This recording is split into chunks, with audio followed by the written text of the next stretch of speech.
Here we go. Do I have to, is there anything else? Yeah, I'm Jon Colby. You already clapped. Stop. Thanks, bro. I appreciate it already. I already affirmed with Kate over there. My phone is it's on airplane mode right now. My notes are on there, so that's what I'm doing. I'm not being rude in texting, right, Kate? Cool, thank you. Hey, by a quick show of hands, who likes nachos or pizza or tacos? Cool. I felt earlier a lot of you weren't raising your hands and you felt left out, so now we're good, okay? Hey, I'm Jon Colby. I'm supposed to introduce myself at the beginning, but I feel rude. You're not introducing yourself. On the count of three, tell me your name. 1, 2, 3.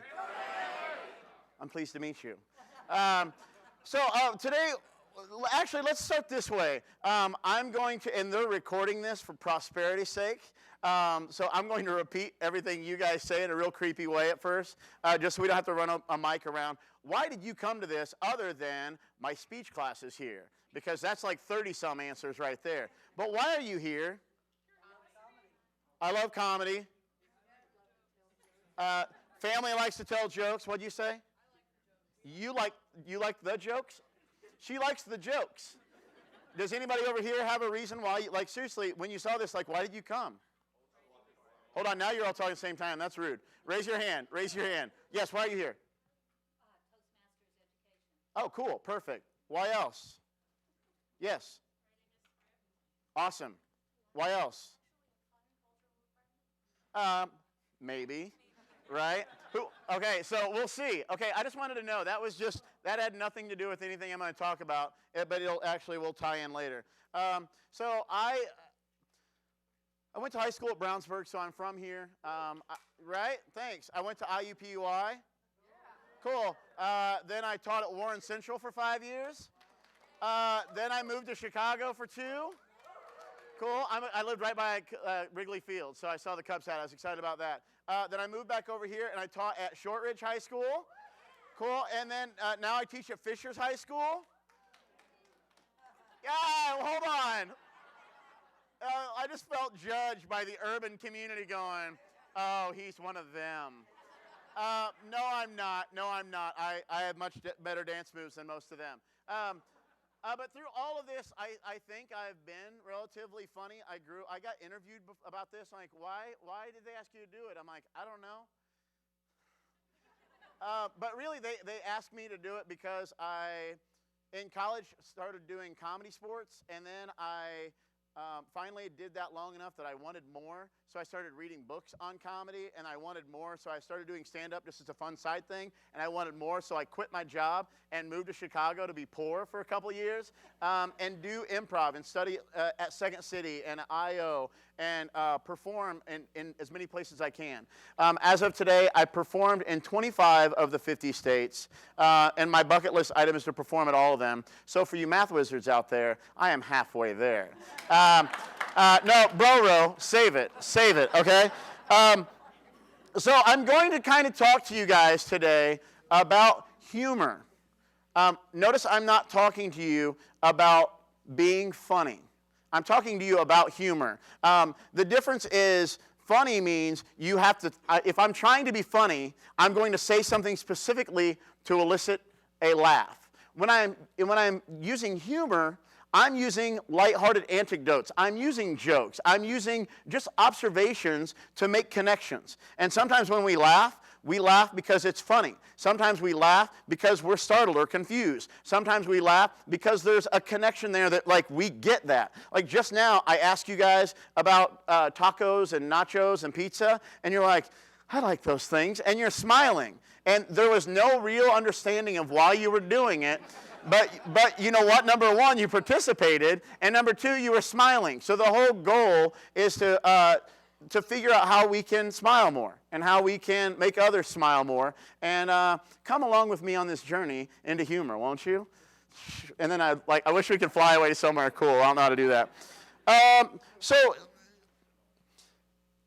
if you want to be a better speaker, which Toastmasters and speech class, we're going to talk about ways that you can use this. I will tell you the best way to do this is you start off with an attention getter, right? An AGD. You want to start off getting their attention. you can get their attention in any way you want. It literally is just to get their attention. So if you just walk up and go, hey, and then start confidently. But at the beginning, there was that awkward moment. You got their attention. That's all you wanted to do, and you guys laughed at that. And the thing is, you laughed at that, or you were smiling, or at least the one man back there just has his arms crossed. He's like, keep going. The thing is, your brain is working. Okay, your brain is, and here's the science part of it. Okay, who knows what? Let's see, dendrites are. Dopamine. More of you know that? Okay, let me talk about how all this works. If you are a student, I'll start with students for a second. If you are trying to work and you are in a bad mood, or if you've been working for a while and you are burnt out, adults, if you are working and you are burnt out, literally, you need to step away. Maybe just go listen to a couple happy songs, maybe eat ice cream. I'm just saying that'll probably help. But the reason this works is when we are happy, dopamine drips, which is like a chemical in our brain that makes us happy.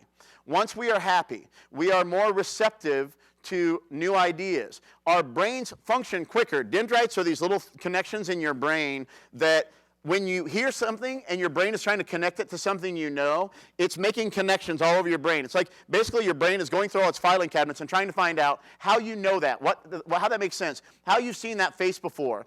And when you are happy, those things work quicker. So literally, when you are happy, you can study better. You can memorize things better. You can do whatever job it is, you can do it better. So here's my logic. We need more humor in our everyday lives because it's going to make us happier. And if we are happier, we are going to be able to make other people happier. And if we are in a happier community, we get more things done. Right? So if you know a politician, share that with them, and then maybe they'll be happy, and then something will get done. Cool? So moving on, just to warn you, I've got a couple more minutes of talking, and then we're going to start moving around and doing some stuff, okay? I challenge you, bros, I'm looking at you guys, Kate, thinking about you and your girl row too. Don't just talk to your friends. Every person in the world knows something you don't. So if you work with a new person, you can learn something new.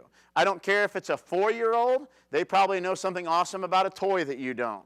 Or somebody that's like from just a completely different area of the world, your brain goes, we have nothing in common. I'm like, awesome, you can learn a lot from each other. So while we're doing some of these activities, I dare you to work with somebody you don't know. And some of you right now are going, no.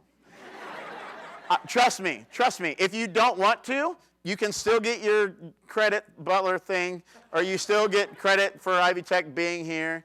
But trust me, you'll learn more if you push yourself out there, and we're going to talk more about that in a minute. The most famous book ever written in improv, which is where I kind of fancy myself most of the time. Does anybody know the most famous book in improv? It's called Truth in Comedy. You guys failed the first test, okay? It's fine. There's no points. But Truth in Comedy basically says truth is funny. So my number one goal for those of you who want to find more humorous ways to be humorous in real life, stop trying to be funny. Because if I try to be funny and I fail, I'm that guy at your lunch table when you're in high school that comes up and is like, hey, and everybody just looks at him and you just wait for him to stop talking. Right? You don't want to be that guy. So instead, just be honest, be yourself, be normal, and that truth will cause people to laugh. Some people are laughing over there. What are you laughing about specifically? I want to know. Even if it's about me. Butler guy, what is it? I know, but I said, why are you laughing? You're doing a great job so far. Okay. Don't encourage him. Okay? So basically, the goal today is to be truthful, to be honest. We're going to start doing some activities. I don't want you to try to be funny because you're going to be like a bro dude and nobody likes them, right? One girl went, oh, calm down. It's a joke. That's kind of what we're here for, okay? So what I need you all to do, let's just count off in twos. I'm kidding. That would take forever. What I need you to do right now is find a group of 3 and stand around. You can be in an aisle, you can be out here, but find a group of 3. And what you're going to do is you are going to make First of all, let me explain. The game is called Extreme Home Makeover, okay? We're not moving a bus. It's not like that at all, okay? It's way different. You two, you look like dudes. Come here. And by the way, bro, don't. I'm not calling anybody out, so there's never going to be a time where I ask you to do anything embarrassing. I just need these two people for an example. Okay, if you will put your... Are you from Brownsburg? Not originally. Why'd you have to answer it weird? Just say... Are you... No, put your hands up like this. Cool? Now put your hands matching his. Look, you guys are a house, and I live in that house. Okay? That's all I need you to do, okay? Hey, give them a hand. They nailed it, didn't they? Cool. So you two are already there. Come up, and you guys make a house right there. I need everybody to get in a group of 3 and make a house. Ready, go. Again, pick new people. Find new people. And get out of the aisles. Get out of the aisles. Don't raise your eyebrows. You're going to have fun, I promise. Raise them up higher. So there you go. And they don't have to connect. That way you don't have to like squish him down. Are you a group of 3? There you go. Hands up. There you go. We'll find somebody. Hands up and then get in the house. Oh, there you go. If you can hear me, go shh. If you can hear me, go shh. Hey, that's the way it works. For the entire evening, whenever you hear me, wait, you have too many people. You and you, put your hands over her. Put your hands over her, and then we have 2. Oh, we have 3 here. Oh, we have 3 here. We have 2 here. Does anybody not have one? Okay, we need somebody else over here. So one of you come over here. There you go. There you go. Cool. Oh, it's going to get worse, lady. It's going to get way worse. Cool. Does anybody else need a person? Okay.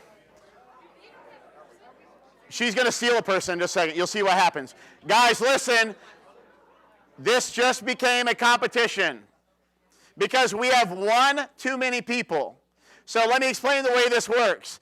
Put your hands down now because I know we're set. Let me explain what's going to happen. In just a second, I can yell one of 3 things. I can yell moving day, demolition day, or extreme home makeover, right? Calm down, I know. Here's how it works. If I yell moving day, the house, the 2 people doing this, stay there. The tenant has to leave that house and go find a new house. Stop. Oh, we need one more. We need one more, lady, you're in. Go over there to the corner. Go over there to the corner back there. She's waving. Thank you. Next, if I yell if I yell demolition day, tenant, stay in your house, go away. And you knock down the house and go find somebody else to build your house around. And if I yell extreme home makeover, it's about to get cray up in here. That means crazy for kids. I don't know. What's going to happen is everybody disperses. Houses, you can't stay together. People, you can become part of the house. Houses, you can become people. I think every person aspires to be a house, right? You want to be a safe place for people. Cool? So anybody have a question? To reiterate the rules, if I yell moving day, the person moves. If I yell demolition day, the house moves. If I yell extreme home makeover, everybody moves. Cool? Okay, make your houses. If you can hear me, go shh.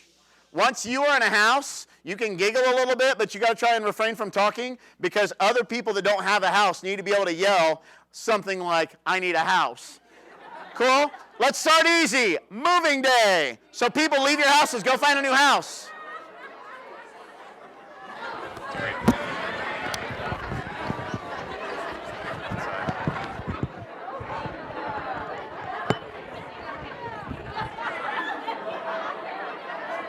You're all right.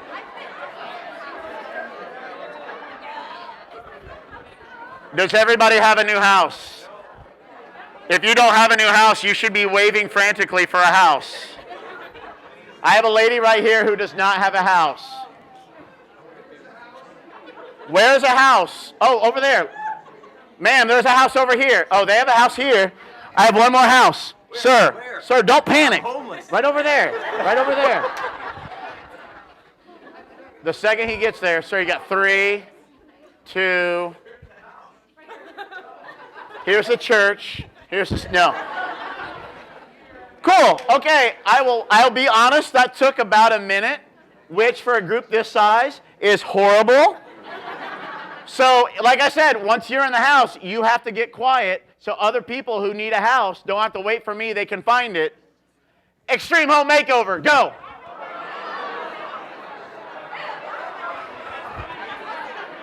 There you go. There you go.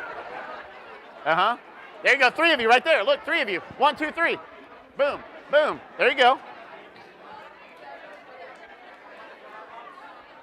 There's a guy. There. Oh, no, they need it. If you have a house, sir, sir.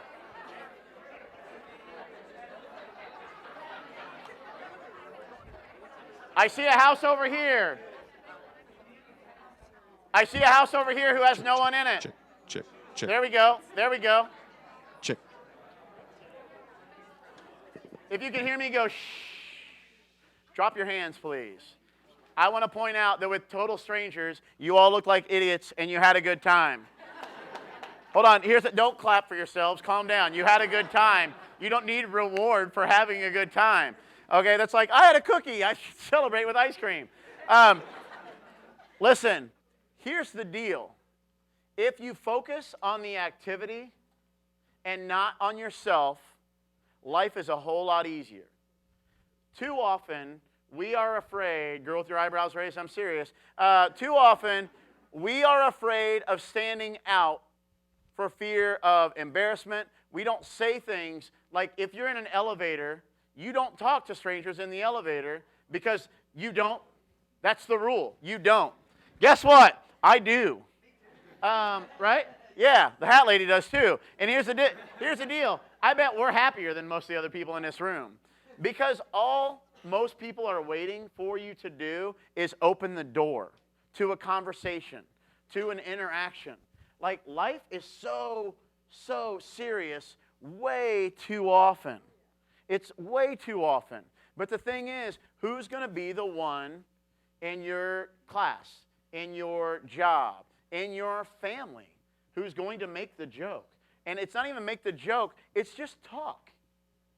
If you just walk into an elevator and it's a busy elevator and you're like, hope nobody farts in here. I guarantee you somebody else in the elevator is going to laugh. I guarantee you somebody, usually an older man, is going to make another comment about farting. Sometimes you get nervous. You're like, oh, no, I'm not testing you. But like, you make comments and it just opens the door. Like we all have thoughts going on in our head all the time. But for some reason, we have determined that if you share those thoughts, you're crazy. If you share them all the time, you're crazy. But if you share them some of the time, it's just opening the door to communication. And it can be a very good thing. Okay, I want to skip some stuff because we're already at 7:50. What I want to do now is with one of the people in your group, hopefully somebody you don't know, I would like you to go, and you can move chairs. In rows like this won't work for most of what we're doing from now on. So find a partner. If your partner, like you're in groups of 3, so obviously it's going to be that awkward moment where, #awkward moment where you have to break up with one of them. It's just like, hey, we were touching hands. I don't really know you.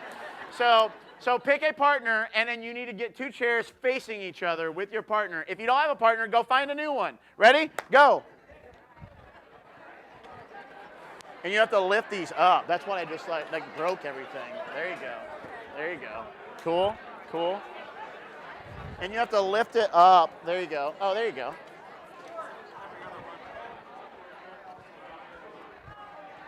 Hold on. Don't panic. Who needs a friend? There you go. One of you go over there. Hold on. I'll find Katie. Calm down. I know. Who needs a friend? There you go. There you go.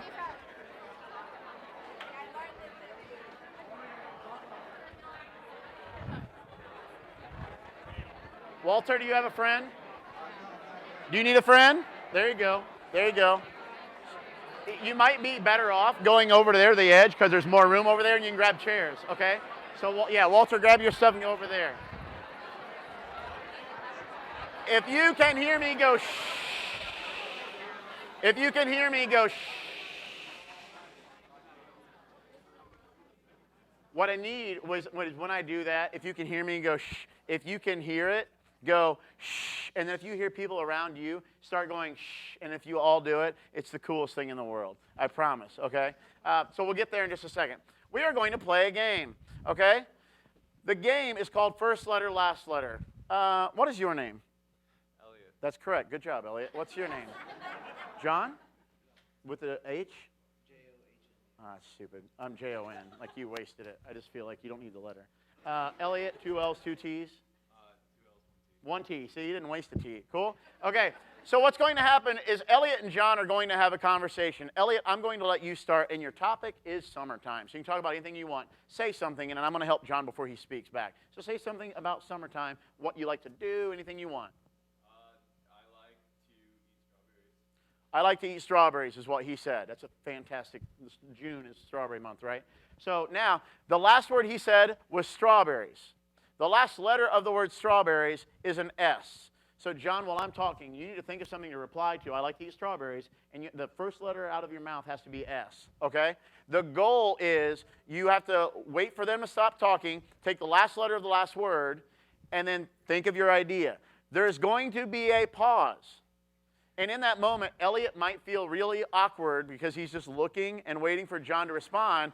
And your brain, if you're a good person, goes, I want to help John, so I want to say something else to help him. But when you talk again, all you're doing is screwing John up because now John has to wait for you to stop talking again and take that new letter. So what I need you to do is be comfortable with a little bit of silence, okay? And by silence, I mean between you and your partner with 180 people in here. It's going to be really loud. So I would try and keep your volumes down, but then the problem is you can't hear, so you're going to get louder. So keep in mind, don't be weird and loud unless you have to. Cool? So he has his first line of dialogue. I like to eat strawberries, to which John is going to reply. And they're great for the summer. The last thing was an R, right? Summer with an R. I'm going to give you about 90 seconds to have a conversation. Here's the deal. You don't simply think of something with that letter. Zebras shouldn't just enter the conversation. Okay? All the time, zebras and xylophones all of a sudden are a huge part of your summer, right? So take a little bit longer. See if you can find a way to make your response make sense in the conversation, and then we'll talk about why we did it afterwards, okay? Any questions before we start? Cool. Yes? Yeah, I'm just saying summer gives you a nice jumping point. So I would say summer, unless you really have a burning passion. Right now, one person in each group, raise your hand, because you'll go first. So now we know that person's going to start. Cool? Thank you very much. Hands down. Ready, set, go.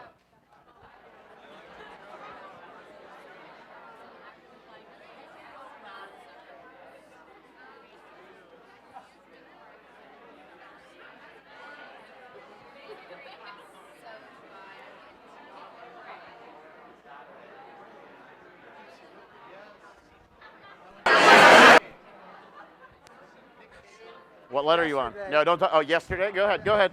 Go ahead.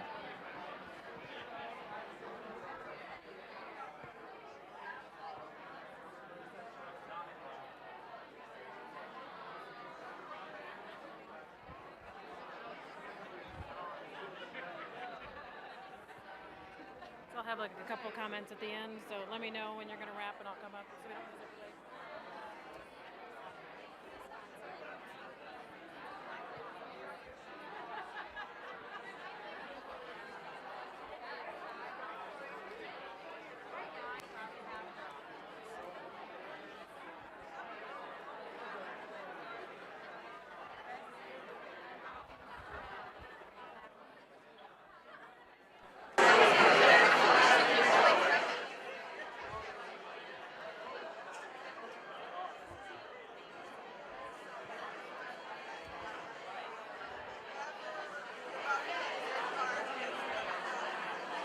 Don't help him. Don't help him.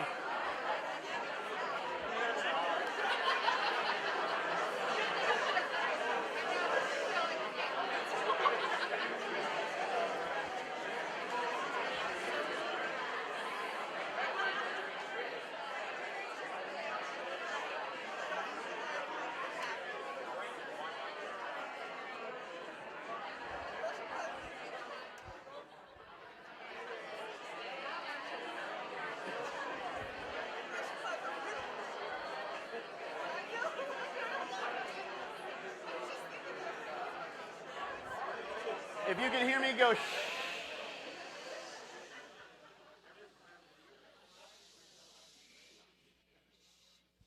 Isn't that cool? Okay, stop, teapot.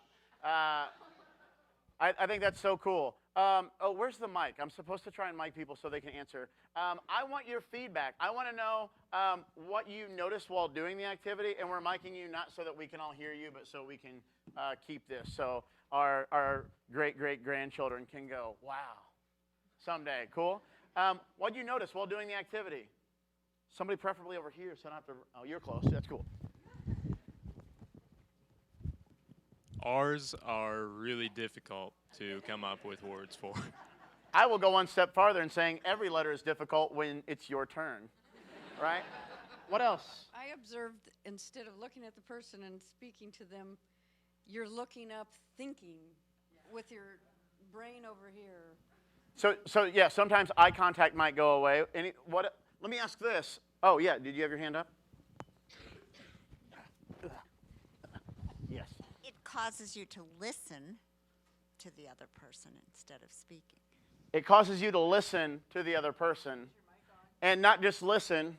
Hello, yeah. Hello. Yeah. It causes you to listen and listen intently until the end. I'm going to ask a very pointed question right now, and some of you are going to go, yes, that's me, I have a problem. You're in a safe place. How many of you are one of those people, and I'm guessing this guy's one of them, that when you are in a conversation with someone, you listen very intently until something in their statement makes you think of something that you want to say back. And now, you're no longer really listening. You're just waiting for them to shut up so you can share. Raise your hand if you're one of those people. Yeah. Here's why. We're all awful people. No. But we are self people. I teach theater classes, and I tell people all the time, you're the protagonist in your story. You're the main character in your story because you're the one you're following, right? When you're reading Hunger Games, it's Katniss, and you're following through her brain. Well, you follow in your brain, so you connect with you. That makes sense. However, when you are looking to be more humorous in conversation and find ways to inject humor into what's going on, a big part of that is observing, having observational skills, paying attention to what's going on. And I challenge you to fully listen to what other people say. And the thing is, the other person you're talking to is going to talk and absorb all that. And sometimes there's a moment of silence in between. That's okay. But then you can formulate what you want to say back, and instead of just blurting out something because you wanted to get something out there. In that extra second, a lot of times you can find a more clever way to say something or a more pointed way of saying something. Or, like I said, in cases when no one is talking, you can think of something to say. So when there's that silence is when you think of things to say. And once you have that thing to say and there's a moment of silence, that's when the door is open for you to talk.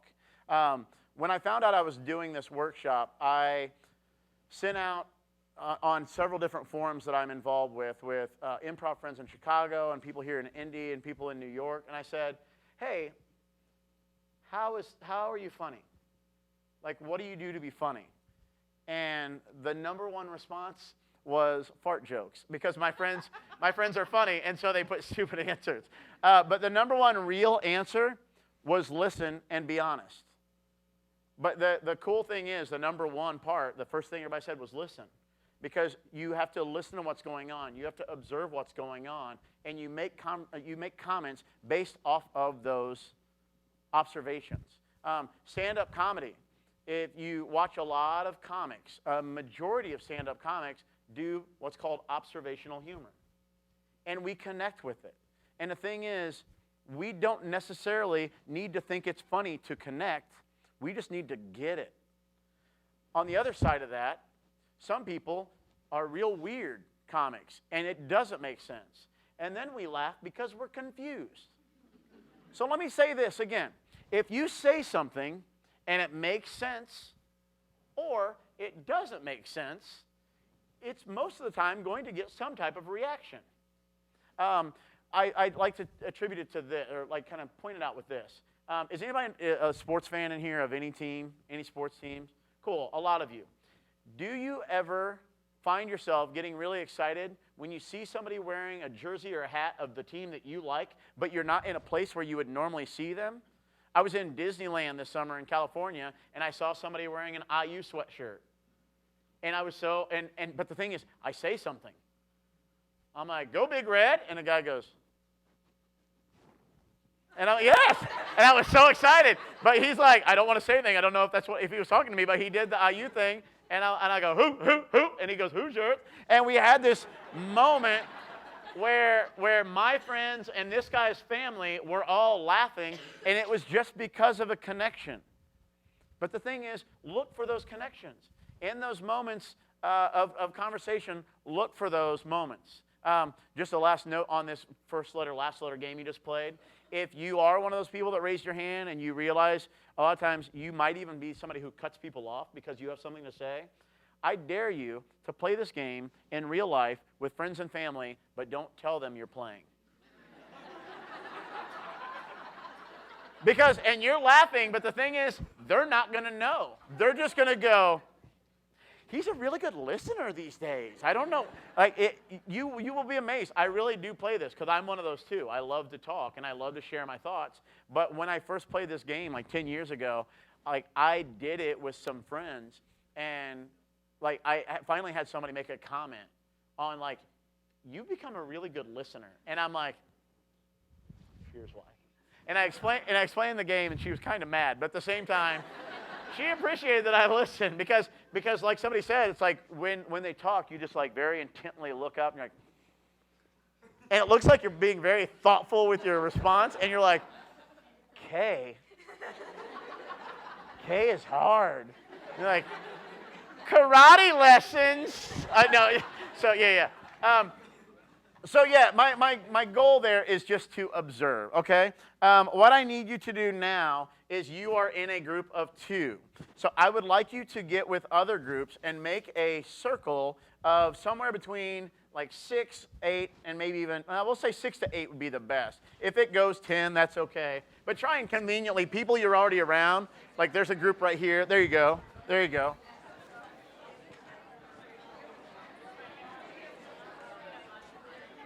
Circle. Circle. Cool. We're going to bring in 2 more here if you want to back up for them. Thank you. 2, 4, 6.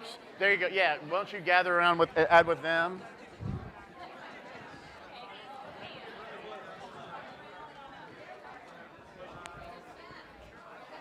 There we go. There we go. Are you guys going to be in this group? Is this just 4 of you? You know what? It might be easier if you just do a group of 4 and then a group of 6 over there. So squeeze it over here. Oh, wait, no, hold on. Turn around behind you. There's 4 over here. Now you're a group of 8, and you're a group of 6. We're doing great, guys. Circles. We're making circles, guys. Great. And again, you're clapping.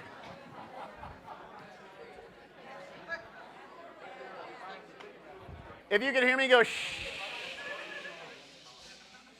Thank you very much. What we are going to do now, it's story time. So what's going to happen is one person in the group is going to say the first word of the story. Honestly, it's the easiest job. One person in each group, raise your hand. You'll be the first person. Cool? Now, whichever hand you raise, you will get the first word, and then we will go that way. So if you raise your left hand, you get the first word, and we go to your left. If you raise your right hand, you get the first word, and you go to your right. We are going to tell this story one word at a time. The goal is, and I will tell you, with a group this big, with a room this big, the closer your chairs are together, the better you'll be able to hear each other. Okay? In this exercise, my challenge to you is to not overthink it. Just say the next word that comes to your... Look, somebody said head, somebody said brain, somebody said mind. They were all words that work. The first word that comes to your lap. I don't know. If somebody says it, you go with it. If somebody accidentally says 2 words instead of 1 word, let's not debate if hot dog is 1 word or 2. You said 2 words. It's okay. Just go on. We're not going to correct people. The only reason we can go back is if you didn't hear somebody. You can. What was the word again? You can kind of lean in so we hear that. But be nice and loud. And your goal, let's go back to Storytelling 101.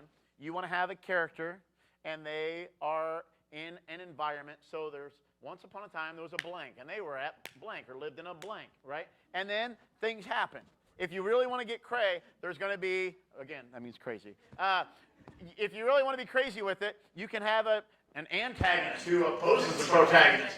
And eventually, they will come to a climax, and a choice will be made at that turning point, and then we will have a falling action and a resolution. But if you get all 6 points of plot structure in this 1 word at a time story, you get a fake gold sticker, because that's really hard to do.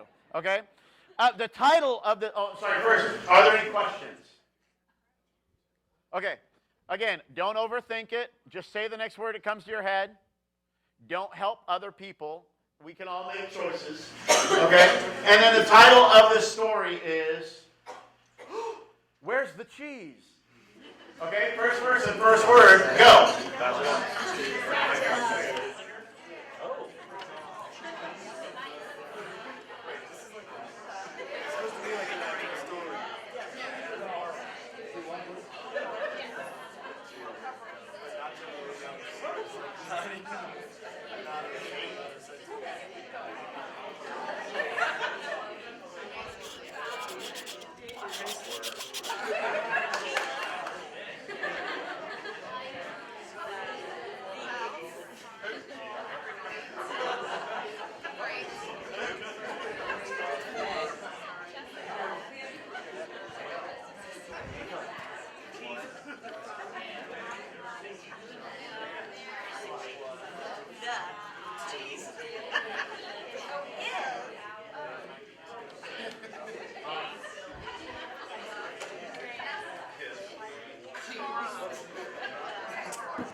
About 30 more seconds.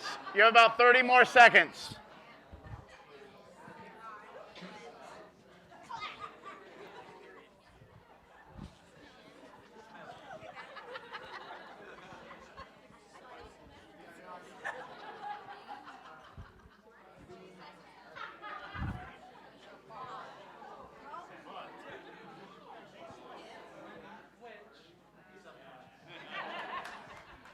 Yeah. Try and wrap up your story. When your group is done, give yourselves a hand.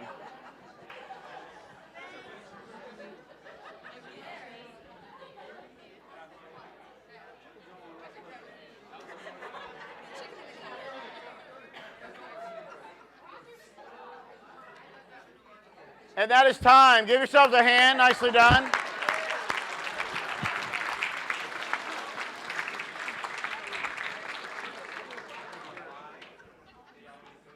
Now, I need to know, raise your hand if people in your group laughed.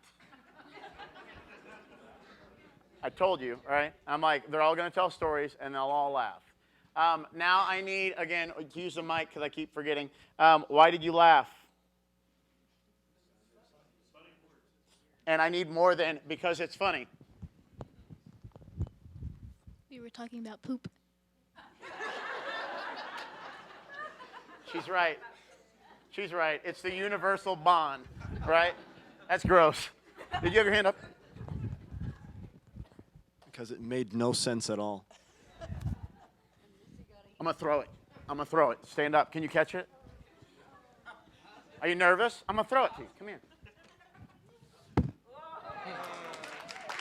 Hold on. He's still got to get it back to me. Yeah, it's on.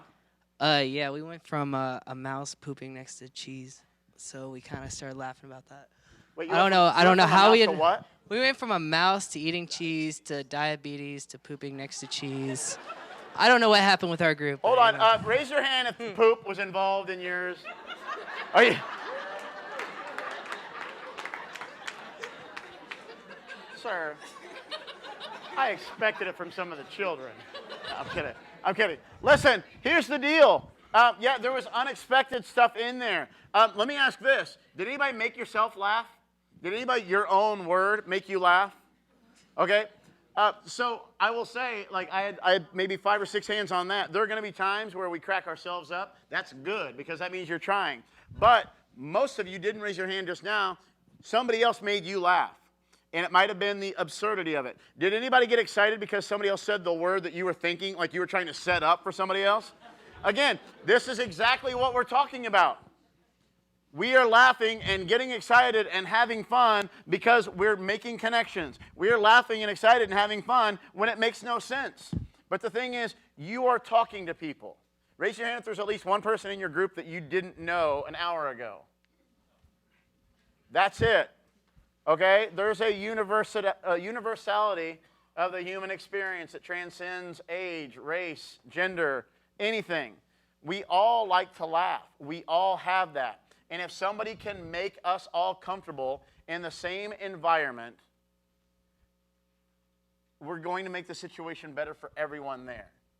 And so the next part of what I wanted to talk about kind of talks about how do we talk? Like, how do you make jokes? How do you make references and stuff like that? So I kind of had some different cases. I was a communications/theater major in college, and so I took classes on interviewing. I also took a class on auditioning. And so much of the stuff that I learned in those classes was crap. Raise your hand if you have or have ever had a job. Cool? Cool. So you get it. You have to interview. My friend actually was auditioning. He texted me this morning. He's like, he's auditioning on Broadway today. He's like, hey, haven't done a musical audition in over a year. He was just in like Shakespeare in the Park this summer in New York. Like, he's very successful, and he gets into these things in his head, and he always calls me and goes, give me advice. And my advice is always like, just be you. If they like you, you're going to get it. If they don't like you, you don't want to work there. Like, that's it. When I went into my I work at Fishers High School now, and when I went in for the interview, I see you, girl.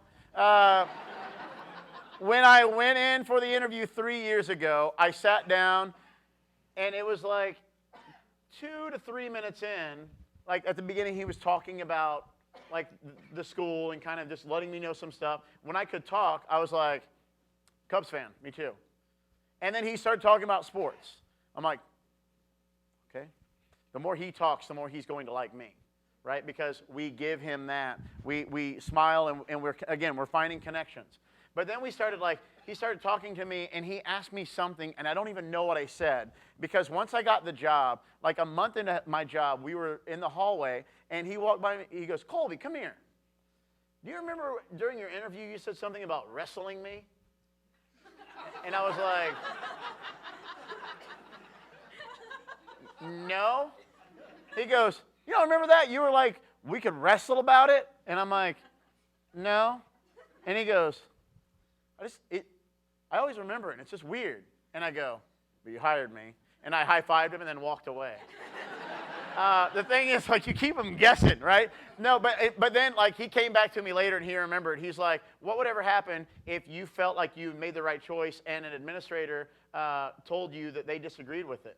I said, then I think we should have a discussion about it. If we have to get on the ground and wrestle about it to get out our feelings, I think that's what we should do. And he loved that. But the thing is, like, I was just being myself. And, like, I am weird all the time. But the thing is, I'm just saying what I think. Because if you hide it, you're only lying, and then eventually, like, you're going to make your whatever environment more miserable. Like if you're in a relationship with somebody and you're trying to be who they want you to be instead of being yourself, it's not going to work. It's the same thing at your job. It's the same thing in your classes and stuff like that. And there are going to be times where you don't fit in with a certain group of people. There was a cartoon called Recess, and on an episode of Recess, T.J. Detweiler was the main cool kid at school. And a new kid comes to school, and T.J. does everything he can to make this new kid like him. And then finally, him and the new kid have a conversation, and he's like, I don't know, we just like different stuff. And T.J.'s like, okay. And then they're not good friends. And I loved it. I love that episode as an adult man watching cartoons because I was like, this isn't teaching kids that we all have to be best friends. They were very respectful, but they just don't have the connection. And so by putting yourself out there, you are going to make the connection. So interviews, meetings is kind of the same thing. When you're in a meeting, obviously you have to know the boundaries and stuff like that. You can't be inappropriate. I would advise the poop people in here to hold back on the poop jokes. I will tell you, my original idea for my attention getter when I walked up is I had Mexican at La Piedad before I came here. So if you hear anything, it gets picked up in the mic. I apologize. I'm like, I'm not going to go with the fart joke right away. But you're clearly that kind of audience. So I should have. Another thing with Toastmasters, with speech students that are in here right now, your goal is not to make every single person that you speak to love everything you say. My favorite moment when I perform is when I perform in front of hundreds or thousands of people and I say something that makes one dude laugh. One time I was making a Tim Couch joke, and he was a former quarterback for the Cleveland Browns, and he was awful. And I made a reference to it, and literally one dude in the back goes, ha! And I'm like, one guy likes that. Because I have now made a friend. Because he and I made that connection, and I literally would have bet money. And it happened. I'm like, I guarantee, in my brain, I go, I guarantee after the show, he's going to come up and talk to me. Because we found a bond. So the thing is, when you are preparing a speech for whatever occasion, your goal isn't to win over everybody. Your goal is at some point to connect with everybody. And it's not going to be in one moment. So in one moment, you might want to make a clever observation. You might want to make a reference to the TV show Recess, which a lot of the people in here older than me or my age or a little younger than me would never have watched. But when you're talking to a group of 19 and 20-somethings, some of them have seen the show Recess, and they got happy just now when I referenced it. When I called them my bro-ro, they think it's the best thing in the world now. Like, it doesn't matter what I say, my bros are going to clap for it, right? Right? Like you guys are so easy. Katie, where are you? We're friends now, right? And the thing is, you connect with specific people. You connect with people. When I do improv, I make it a goal. Has anybody ever been to Comedy Sports downtown? Go to Comedy Sports. It's 721 Massachusetts Avenue. I can give you more information after the show if you want to know about it. It's like Whose Line Is It Anyway? They take suggestions from the audience. We make up games and songs and scenes and stuff like that. I make it my goal. Like, we get introduced and then we go out. I go out and, like, everybody high fives and stuff like that. I've made it my goal at some shows to high five everybody in the crowd. Like, there could be like 100 people there. I will high five every one of them. Or other times I'll just come out and be like, hey, how are you? Jon Colby, I'm going to be on the blue team all night. You're my biggest fan, okay? And then that lady is all night during the shows like, yeah, like, we're friends. That's my friend, right? You've made a bond with one person. I'll sit. We do shows sometimes where we're up on a stage and we can't get out to the audience. I'll just sit on stage, and while the other team's performing, I'll just make eye contact with somebody. I'm like, and they'll be like, I'm like, and they're like, and it doesn't matter if it's a 10-year-old or a 10-year-old girl or a 55-year-old man. Everybody's like, I have a friend. I've made a connection. And when you are the speaker, Whether you're speaking in front of thousands of people or whether you're just standing in front of a class, they are wanting to like you. You came here tonight for whatever reason, hoping you would have a good time. When you take a speech class, you're with a group of speech people who are as nervous and as worried about doing it and as like questioning as you are. It's like, stupid. I should come up with another attention getter. I should change. I'm just going to skip my third main point. I'm not even going to review I'm not doing this. Like, you do all this in your head. Everybody else in there is doing the same thing. So remember, when each person walks up, we know how you feel. We connect with you already, so you already have a connection. You already have that we don't have. And now when you find ways to bring up any type of audience involvement, the first thing I did was ask you who liked nachos or whatever, and a bunch of you raised your hand, because now you're not sitting and listening, you are actively engaged. And when I can get you actively engaged, you're more likely to listen. And when you're more likely to listen, you're more likely to think about it. Now your dendrites are firing and you're starting to think. And the fact that you're making connections is making you happier. Either you get it or you don't, you're getting happier. So now you're more receptive to whatever they're doing. So now they're more likely to like your speech. Now they're more likely to hire you for the job. And now they're more likely to clap for you if you're running for office. And now, most importantly, they're more likely to give you another date. Okay? So whatever the case may be, your goal is to find connections. And so when I started the beginning of the night, I talk about humor. When I end the night, I just talk about making connections. And when you do those kind of things, you will. I have a few final points, and then I'm going to open up for some questions for a second. And then, yeah, I'm good on time. Cool. Number one thought, does anybody know who Derek Jeter is? Derek, yeah, and the reason I picked him is he's all over the news. He just retired. Oh, what a great guy. 20 years in baseball, and just so great. He hit 307 for a batting average for a career. 307 for a career is amazing. He's definitely going to go to the Hall of Fame. Can somebody that understands baseball tell me what a 307 means? 3 out of 10. Thank you, lady. That means he's a boy. You didn't. When Derek Jeter went up to bat, he hit the ball and got on base 3 times out of every 10 times he tried. By that same logic, if you are going to try and start making connections, and you are going to try and start making those bonds, for the first year that you do it, if you succeed 3 out of every 10 times, you could be in the Baseball Hall of Fame for humor. Okay? Now, that's not a real thing, but I'm telling you, but that's my logic. It's so simple to judge ourselves on our failures.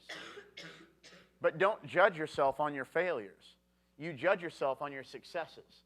And so if you look at it that way, and some of you are you're real analytical brains, and I was talking to one of my specific friends that I wanted to talk to about comedy, one of the guys when I was asking about this, and he goes, the problem with people with real analytical,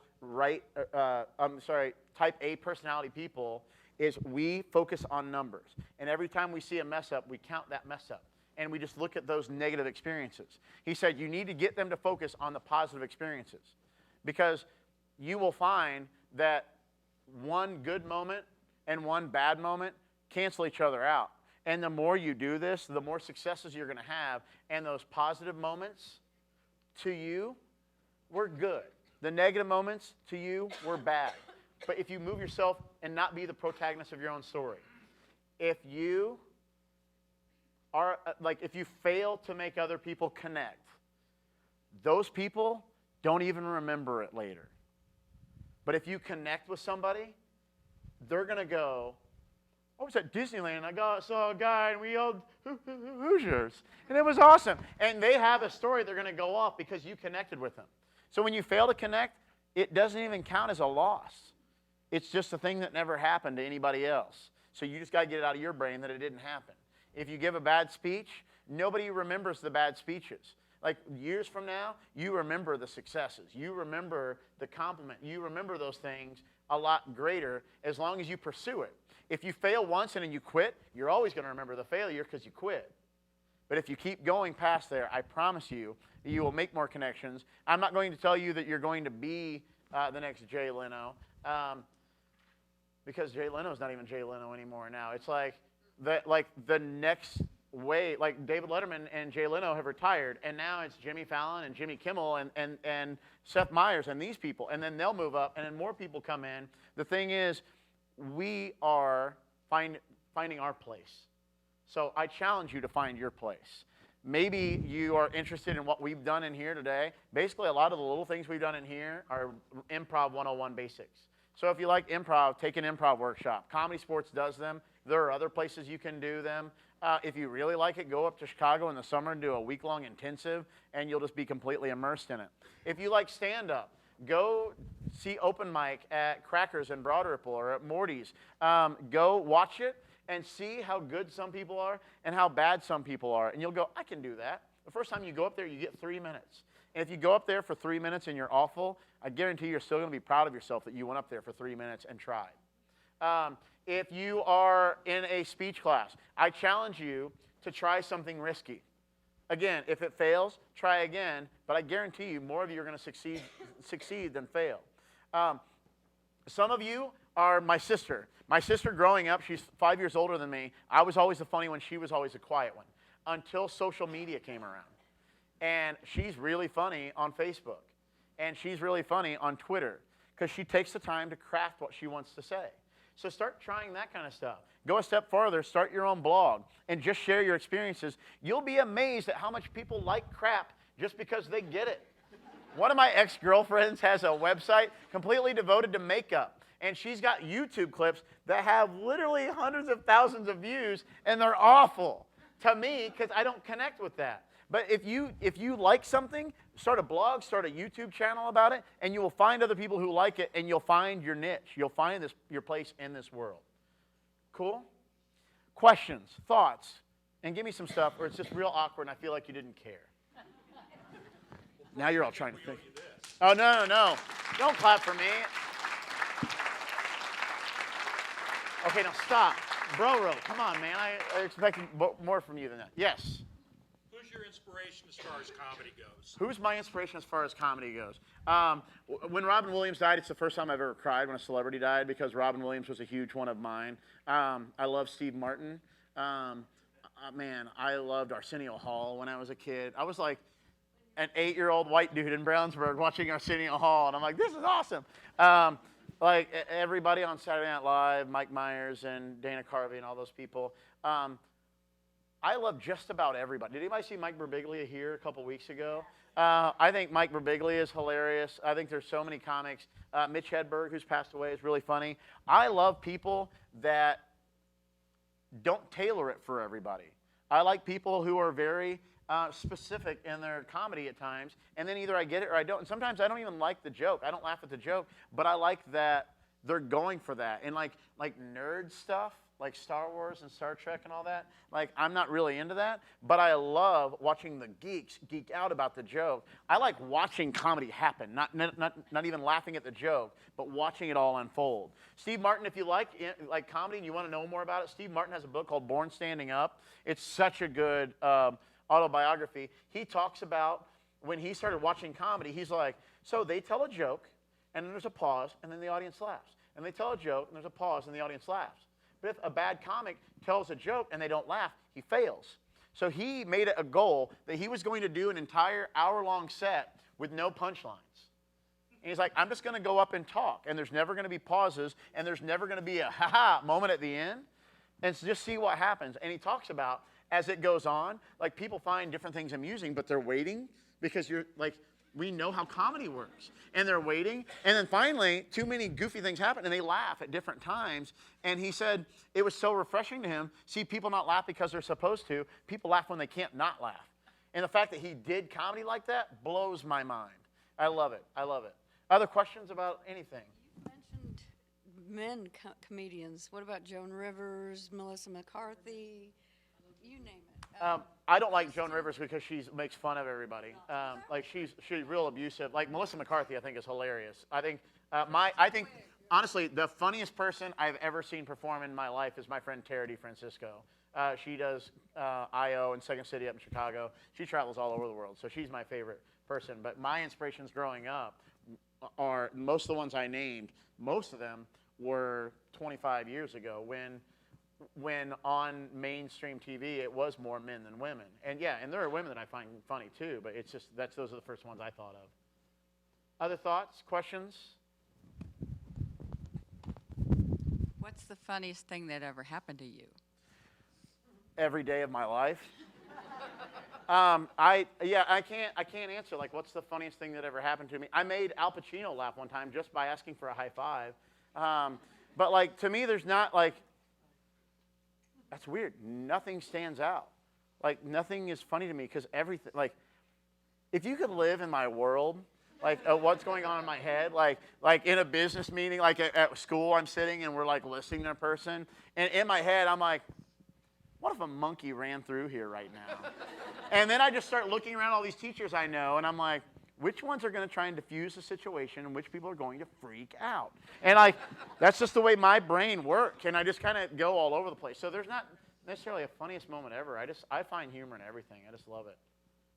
Any other questions? Any other thoughts? Oh, yes. How do you feel about the comedians that cuss all the time instead of tell jokes? That's what I'm saying. I don't like people who have to rip on other people and make fun of people. I don't like people who are really vulgar. If you can go up on stage and just cuss, people are going to laugh. But part of the reason people laugh is they're uncomfortable. Part of the reason people laugh is because that's not socially acceptable in most places. And now that it is, if I throw in an F-bomb, like, I don't cuss in my regular life. Like, I grew up not cussing, and then, like, I cussed a couple times in college because I wanted to be cool. Like, I literally didn't cuss at all until I was 17. And I said one cuss word, and it was weird. So I've cussed a few times, and I'm like, I just don't like it. I just think more often than not, it just makes you look ignorant. It's like, I don't have another way to go. I don't have a punchline, so I'm just going to throw in something dirty. So I'm not a fan of it. Who else had a hand up? What's your favorite joke? Let me think about that one. I'll come back to it. I need some time to think about it. What part of the country are the funniest people? Chicago. Chicago. It's the improv capital of the world. And like, while stand-up is good, stand-up comedians, when they are not on stage, are a lot of times real quiet people. It's really weird. They're very cerebral. Or you meet a comic and they just talk all the time. I don't want to badmouth comics because nobody will see this, right? Patton Oswalt, do you guys know who he is? I hung out with him at a comedy convention one time, and like, we hung out for an hour. It was me, my friend Mookie, and him, and literally he talked for probably 55 of the 60 minutes that we were together. Comics either don't talk at all or talk all the time. And so, yeah. Other questions? I have a joke for you. This might be my favorite joke. Okay, go for it. What vitamin do fish get from the ocean? What fish do a fireman get from the ocean? No, what fireman? No, what vitamin? Oh, vitamins. What vitamins do a fish get from the ocean? Vitamin C. Dang it! Here's the thing. I will tell you, I've never heard that joke before, but my brain is always trying to think of a joke. When I go watch comedy, I don't laugh very much.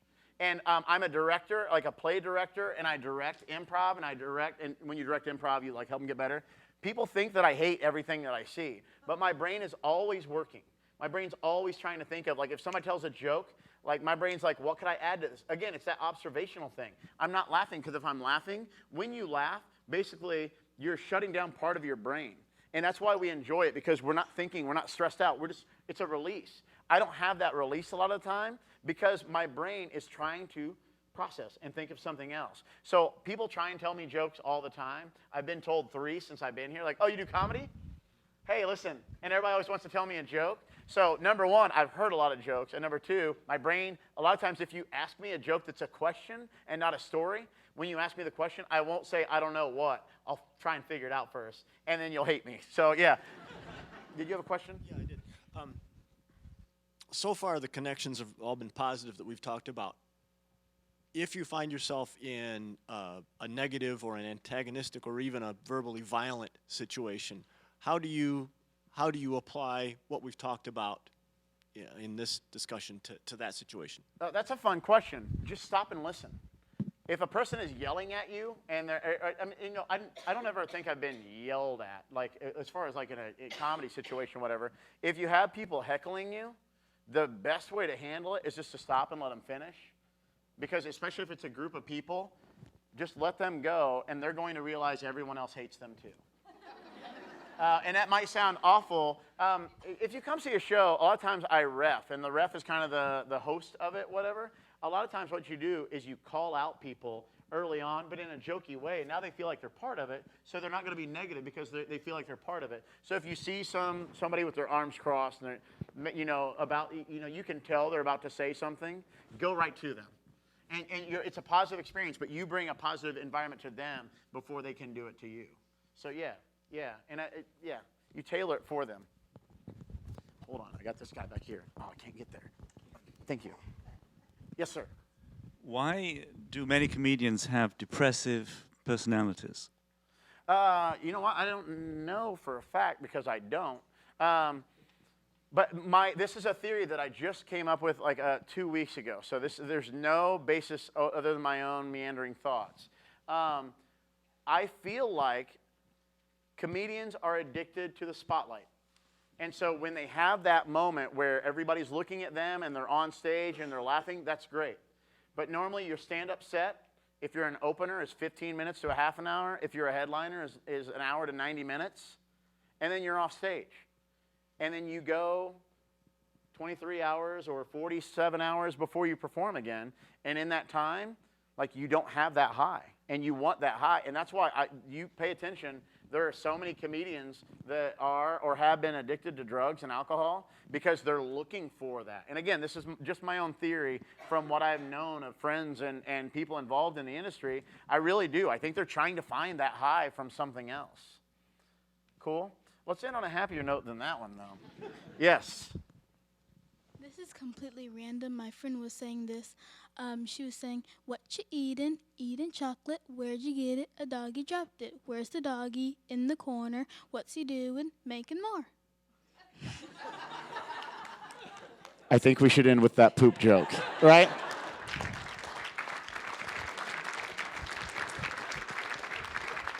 Hey, I just want to say before I give it back over to her, just thank you guys so much for being an attentive audience. And don't clap for me. I was paid to be here. You're all going to be quiet, and I'm going to clap for you because you were brave. You took the first step in being a better, more humorous, more adventurous person, and by making those connections. You worked with people that you didn't know. You laughed together, and you made that connection, and that can be hard at times. So this is me clapping for you. It's weird not clapping too, isn't it? Yeah, some of you can't help it. So thank you very much. Go ahead. Well, first of all, this was our first Clues conversation of the season. And boy, Jon, you raised the bar high. I feel I'm excited for our future presenters. So I wanted to kind of promote the rest of our Clues Conversation series. If you're not familiar with it, there are 7 more, and this is our playbill. A lot of you heard about this. Is everything that we currently know that's happening at Clues this year. It changes every day. We are constantly adding stuff. So the best place to find out about the stuff we're doing is our website, clueshall.org. But pick up this brochure on your way out. There's some on the table. And if you want to come to any of the other Clues conversations, get online, reserve your tickets, or when the box office opens tomorrow, get your tickets. Because as you know, we have a limited capacity, and you guys packed the room tonight. So thank you so much for coming tonight. And for our Butler folks, yes, they're all approved for BCR credit. So please come back. We promise you'll have a good time. So Jay Leno, October 18th, if you want to see the man. So thank you all for coming tonight, and we hope to see you back again. Thanks so much.